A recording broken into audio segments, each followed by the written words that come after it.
In the Gospels of Matthew and Luke, Jesus is portrayed as a storyteller. He uses little teaching stories or parables to help the people he was talking to understand this vision he had, this vision for a new kind of Judaism, a new kind of society, a new kind of reality in which the first would be last and people would create the kingdom or the kingdom of heaven right here on earth. The images and metaphors that Jesus used in his stories were familiar and everyday. People could relate to them, which is what made him so brilliant. He told stories about planting seeds, about brothers being jealous of each other. He told stories about lost money and lost sheep, about winemaking and going fishing. And in one of my favorite parables about making bread, he simply said, "To what should I compare the kingdom of God? It is like yeast that a woman took and mixed in with 3 measures of flour until all of it was leavened or risen." The kingdom of God is like yeast. Yeast changes flour and water into bread. It changes grapes into wine and grain into beer. And those of us who love bread and wine and beer would say those changes are for the better.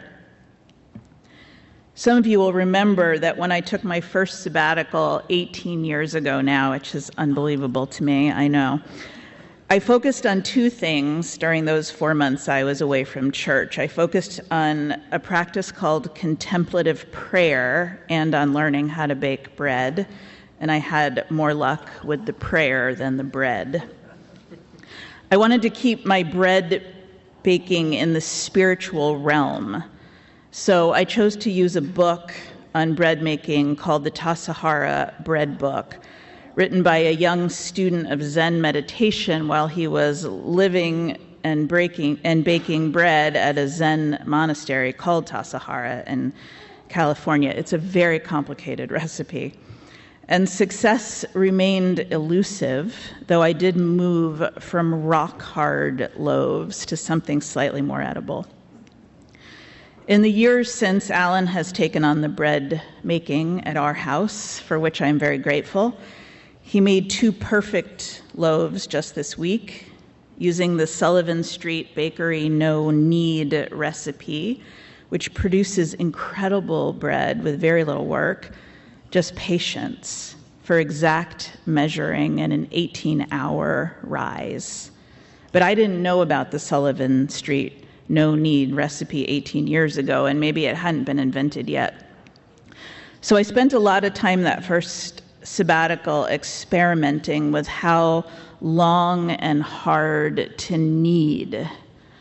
My kids were little then, just 4 years old, and we used to go to this great restaurant in Acton called Au Naturals, where they had a huge brick oven and they made their flatbread pizza bread right there in front of you. And that sabbatical, we spent a lot of time watching the baker on duty knead and shape the dough. And my kids used to talk with the baker about my bread baking challenges.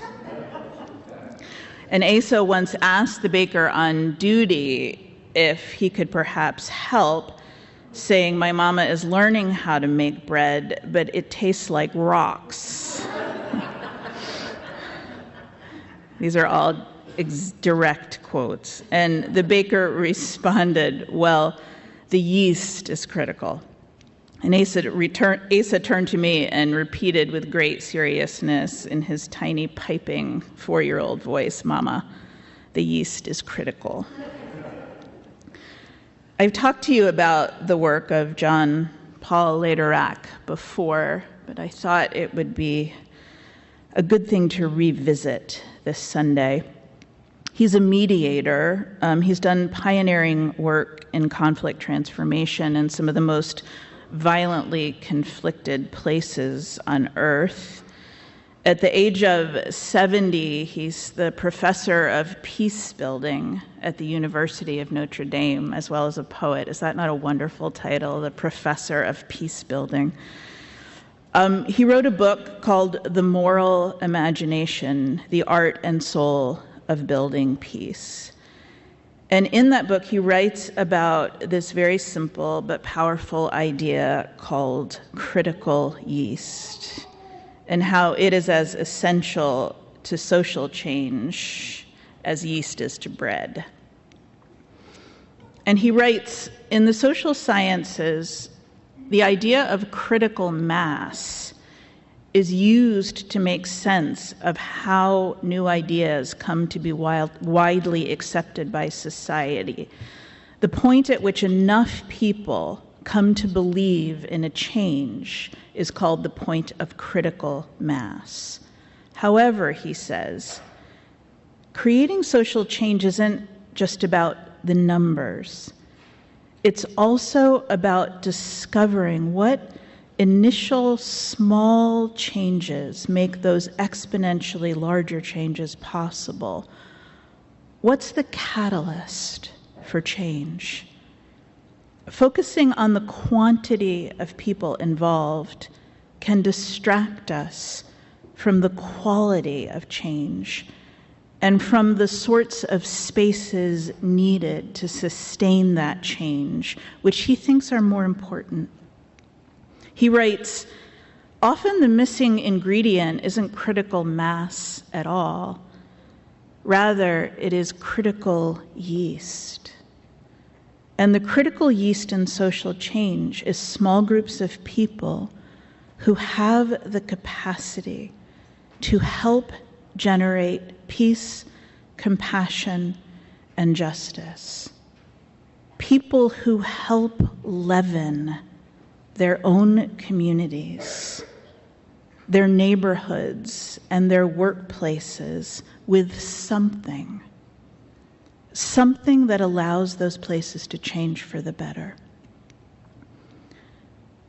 Krista Tippett, one of the spiritual leaders of our times, did a long and interesting interview with John Paul Lederach, and she elaborates on this notion of critical yeast. She says new realities are first envisioned and then brought into being slowly, patiently, over years, by the quality of relationships in small, unlikely groups of people who step out of fear and into care. In stepping out of fear and into care, these ordinary people create that critical yeast. And Tippett goes on to guess at that something Lederach refers to. She says, I am pretty sure the essential quality in people who are able to become critical yeast is love. Love is the leavening. Not the feeling, but the choice to love. Love is the leavening. Not the feeling, but the choice to love. This is not a new idea, of course. It's just a hard idea. Those who listened to Jesus in his own time, to that parable describing what he envisioned as heaven as being like the yeast a woman mixes into her flour, they would have been immediately shocked by how much bread that woman was making. I think this is actually the most important part of the story, but it's gotten completely lost in translation. The parable says 3 measures, and the usual translation for the original, that's the usual translation for the original Greek. And 3 measures of flour equals a little over a bushel. So if you translate 3 measures, or 1.125 bushels of flour to be exact, you get 144 cups of flour.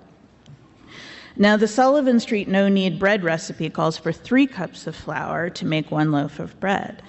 So 144 cups of flour equals 48 loaves of bread. That's a lot of bread. That's probably enough bread for a whole small village. So what was Jesus actually teaching? That the kingdom of heaven, the healing of the world, the making of heaven on earth is like a woman making 48 loaves of bread, a huge amount, especially in the days before the Sullivan Street no-knead recipe and long before the days of electric mixers and bread machines. The healing of the world is in someone making enough bread to feed a community. Heaven is when everyone is fed. Now, clearly 48 loaves doesn't feed the whole world, but it does feed one small village. And one person, a single person with strong arms for a lot of kneading, can do that. Krista Tippett writes, we all live lives that are complicated and that at times feel overwhelming. But we also all know people in our immediate world who step beyond themselves and into care. And if you know those people up close, you know they're not saints or heroes. Take note of that. Take note and feel how when you extend kindness, however simple, you are energized and not depleted. The year is new, and we get to choose again. We get to choose how we will use our energy, our own capacity, how we will step out of fear and into care. And it matters where we place our attention. Another public theologian I love, Nadia Bolz-Weber, wrote a column just this week. She was remembering how when her first book came out and was reviewed, she was drawn to those few terrible reviews like a moth to the flame. Those negative reviews, the bad news, carried so much more weight and importance than the good reviews, even though the good ones far outnumbered the bad. And she talks about how our ancient brains, wired for survival and to pay close attention to threats, just do this. Social scientists call it the negativity bias. She writes, and I'm cleaning up her language just a little bit here, don't get me wrong, people are pretty terrible. They are. We are. We seem to have a perverse inclination toward the cruel and selfish and find endless ways to demonize others while valorizing ourselves. There's little sense in pretending otherwise. But bless our ancient little Paleolithic hearts. People are also all we've got. And sometimes, astonishingly, we are heroic and tender and hilarious. We do unbelievably kind things for each other. I wish I knew the actual ratio of good to bad we put into the world, not what it feels like, but what it is, because I suspect the good still outnumbers the bad. So maybe this is the spiritual question for the new year. To what and to whom will we give our attention? To what and to whom will we give our attention? This is why so many of us here like to choose a word for the new year. We choose a word that will help us place our attention more mindfully, more intentionally.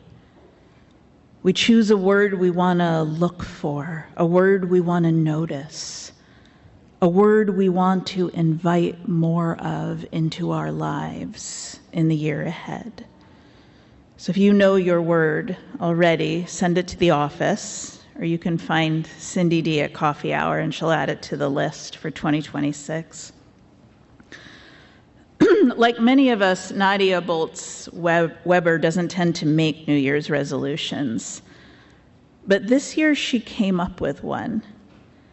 She wrote a resolution that is collective, not personal, a communal resolution to remind us that we are all in this together, to remind us that we can be that kind of critical yeast, that leavening agent for love in this world.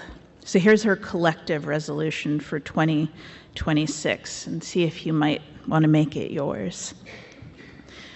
Whereas we find ourselves in a time in which it is increasingly difficult to see the good in people, and whereas people are awful, but also unspeakably beautiful, and whereas we all, for reasons of still having Ice Age brains, are more easily impacted by the bad news than the good news, even if the latter far outnumbers the former, and whereas we are constantly exposed to content that rewards the loud, the divisive, and the alarming, even when those things may distort the truth, and whereas we live in an economy in which our attention is our currency, and whereas we can no longer afford cynicism about one another, therefore be it resolved that we, the people of 2026, will look for beauty. We will write down the good things about each other. We will call our friends just to tell them what we love about them. When it is we who are awful, we will admit it and move on. We will refuse to be manipulated into believing that we do not need each other. We will choose attention as an act of love. I wish all of this were a little easier. 2025 was a hard year. And if the first 4 days are any indication, 2026 is going to be hard too. We live in troubled times. But right alongside the trouble, there is such beauty, such kindness, such tenderness. And what we choose really does matter. So let's choose to be like yeast and help love to rise.